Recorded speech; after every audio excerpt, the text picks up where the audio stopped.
Article 18, torture. Secretly authorizing and encouraging the use of torture against captives in Afghanistan, Iraq, and other places as a matter of official policy in his conduct while President of the United States, George W. Bush, in violation of his constitutional oath to faithfully execute the office of President of the United States and to the best of his ability preserve, protect, and defend the Constitution of the United States, and in violation of his constitutional duty under Article 2, Section 3 of the Constitution to take care that the laws be faithfully executed, has, both personally and acting through his agents and subordinates, together with the Vice President, violated United States and international law and the U.S. Constitution by secretly authorizing and encouraging the use of torture against captives in Afghanistan, Iraq, and Iraq in connection with the so-called War on Terror. In violation of the Constitution, U.S. law, the Geneva Conventions to which the U.S. is signatory, and in violation of basic human rights, torture has been authorized by the President and his administration as official policy.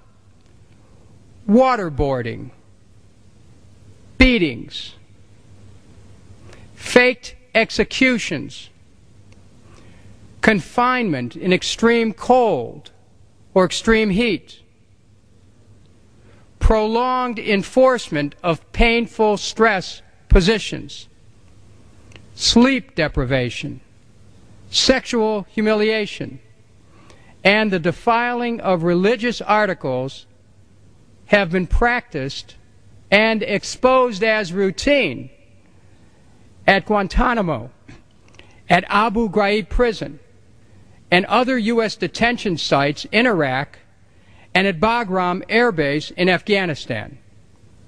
The President, besides bearing responsibility for authorizing the use of torture, also as Commander-in-Chief, bears ultimate responsibility for the failure to halt these practices and to punish those responsible once they were exposed.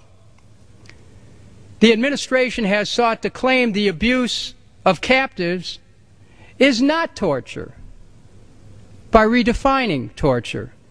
On August 1st, 2002, a memorandum from the administration's Office of Legal Counsel, J.S. Bybee, addressed to the White House counsel, Alberto R. Gonzalez, concluded that to constitute torture, any pain inflicted must be akin to that accompanying, quote, serious physical injury, such as organ failure, impairment of bodily function, or even death,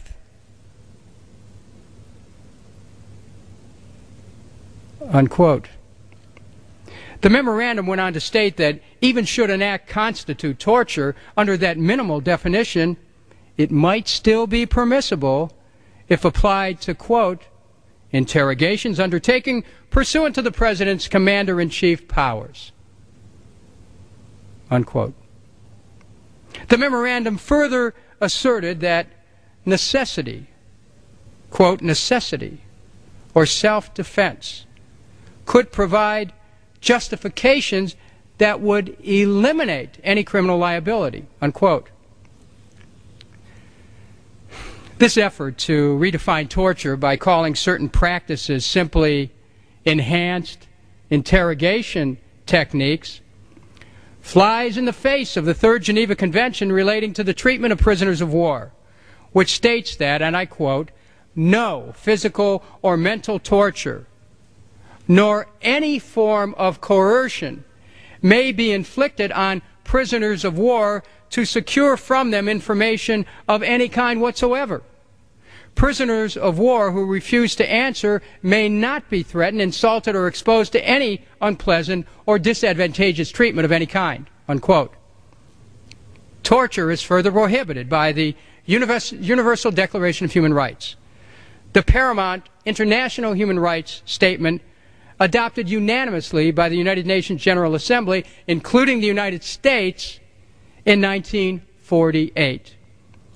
Torture and other cruel, inhuman, or degrading treatment or punishment is also prohibited by international treaties ratified by the United States: the International Covenant on Civil and Political Rights, the Covenant Against Torture and other cruel, inhumane, or degrading treatment or punishment. When the Congress, in the Defense Authorization Act of 2006, overwhelmingly passed a measure banning torture and sent it to the President's desk for signature, the President, who together with his Vice President had fought hard to block passage of the amendment, signed it, but then quietly appended a signing statement in which he pointedly asserted that as Commander-in-Chief, he was not bound to obey its strictures. The administration's encouragement of and failure to prevent torture of American captives in the wars in Iraq and Afghanistan and in the battle against terrorism has undermined the rule of law in the United States and in the U.S. military, and has seriously damaged both the effort to combat global terrorism and, more broadly, has damaged America's image abroad. In his effort to hide torture by U.S. military forces and the CIA, the President has defied Congress and has lied to the American people, repeatedly claiming that the U.S. does not torture. In all these actions and decisions, in violation of U.S. and international law, President George Bush has acted in a manner contrary to his trust as President and Commander-in-Chief, and subversive of constitutional government, to the prejudice of the cause of law and justice, and to the manifest injury of the people of the United States. Wherefore, George W. Bush, by such conduct, is guilty of an impeachable offense, warranting removal from office. Article 19. Rendition.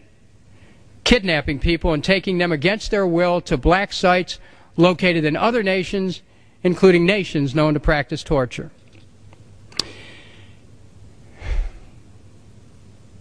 In his conduct while President of the United States, George W. Bush, in violation of his constitutional oath to faithfully execute the office of President of the United States and to the best of his ability preserve, protect, and defend the Constitution of the United States, and in violation of his constitutional duty under Article 2, Section 3 of the Constitution, to take care that the laws be faithfully executed, has, both personally and acting through his agents and subordinates, together with the Vice President, violated United States and international law and the U.S. Constitution by kidnapping people and renditioning them to black sites located in other nations, including nations known to practice torture. The President has publicly admitted that since the 9/11 attacks in 2001, the U.S. has been kidnapping and transporting against the will of the subject, renditioning, in its so-called war on terror, even people captured by U.S. personnel in friendly nations like Sweden, Germany, Macedonia, and Italy, and ferrying them to places like Bagram Air Base in Afghanistan, and to prisons operated in Eastern European countries, African countries, and Middle Eastern countries, where security forces are known to practice torture. These people are captured and held indefinitely, without any charges being filed, and are held without being identified to the Red Cross or to their families. Many are clearly innocent, and several cases, including one in Canada and one in Germany, have demonstrably been shown subsequently to have been in error because of the similarity of names or because of misinformation provided to U.S. authorities. Such a policy is in clear violation of U.S. and international law and has placed the United States in a position of a pariah state. The CIA has no law enforcement authority and cannot legally arrest or detain anyone. The program of extraordinary rendition authorized by the President is the substantial equivalent of policies of disappearing people. Practice is widely practiced and universally condemned in the military dictatorships of Latin America.